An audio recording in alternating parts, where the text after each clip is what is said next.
The story I want to tell you today isn't told by the man at the center of it. It's told by me, looking in from the outside, piecing it together from what I learned later. It all started on a cool autumn afternoon in a quiet suburban driveway.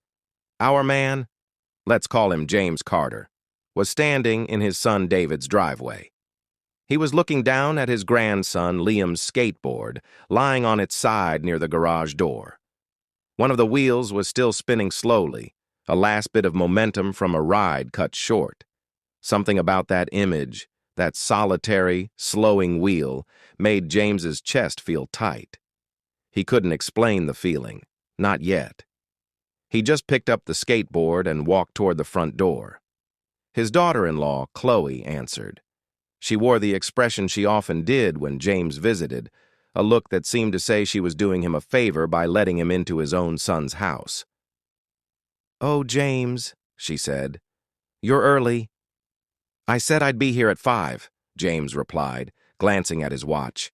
"It's 5. She didn't move from the doorway. "We're just getting dinner ready. David's in the shower." James held up the skateboard. "Liam left this outside. Where is he?" "In his room." Chloe finally stepped aside, but only just enough that James had to turn sideways to slip past her. The house smelled richly of roasted turkey. Thanksgiving was still a week away, but they were having an early dinner because Chloe's father was in town. Robert Dawson. The name alone made James's jaw tighten. He'd met Robert exactly 3 times in the 5 years since David married Chloe. Each meeting had been a masterclass in subtle degradation. "Factory worker," Robert had called him at the wedding, loud enough for half the reception to hear. "Well, somebody's got to tighten the bolts on this great country, right?" Then he'd laughed and slapped David on the back as if they were old pals. David had just smiled weakly and changed the subject. That was David's way. He was a good financial analyst, made a decent living, but he'd never quite learned how to stand his ground, not for himself and not for his father.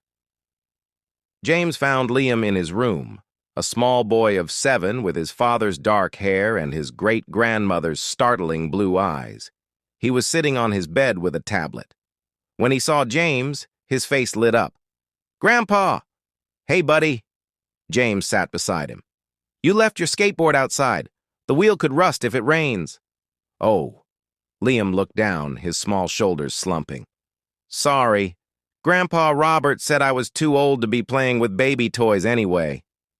James's hand tightened on the skateboard's grip tape. "Grandpa Robert said that?" Liam nodded. "He said when he was my age, he was already helping with real cars and earning real money. He said Dad coddles me too much." James took a slow, deliberate breath. Robert had been staying in the guest room for 2 days, and his influence was already seeping through the house like a bad smell. "Well, Grandpa Robert doesn't know everything. You're 7. You're supposed to play." "That's what Dad said," Liam whispered. "But then Grandpa Robert got mad and said Dad was raising me to be soft." Before James could ask more, Chloe's voice floated up the stairs. "James, dinner's ready." The dining room table was set like a page from a home magazine. Fine china James had never seen before, crystal glasses, cloth napkins folded into precise shapes, candles flickered in the center. Robert Dawson sat at the head of the table, a position he'd claimed even though it was David's house. He was a large man, 6'2", still broad-shouldered at 68. He wore a polo shirt embroidered with a prestigious country club logo and a watch that likely cost more than James's entire pickup truck. David was already seated, looking uncomfortable in a stiff button-down. Chloe bustled around, serving food. Liam slipped silently into the chair next to James. "James." Robert didn't stand or offer his hand. "Wasn't sure you'd make it." "You invited me to dinner at my son's house?" "Well, Chloe mentioned she'd invited you," Robert said, waving a dismissive hand. "Wanted to make sure you felt included."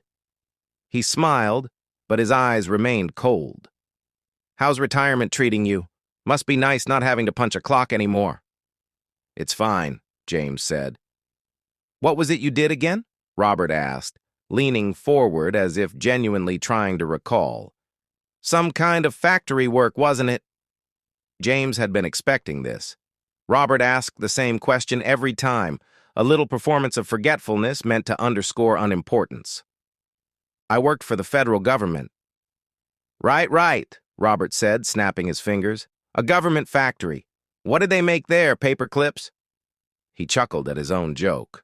Chloe offered a nervous smile. David studied his plate as if the pattern held great mystery. Something like that, James said, his voice flat. Dinner began. Robert dominated the conversation. He spoke of his commercial real estate developments, his golf handicap, his new luxury sedan. Chloe hung on his every word.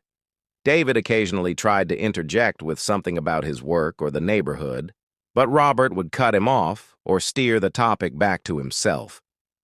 Then Robert turned his attention to Liam. So, young man, what do you want to be when you grow up? Liam looked instinctively at James, then back at his other grandfather. I don't know yet.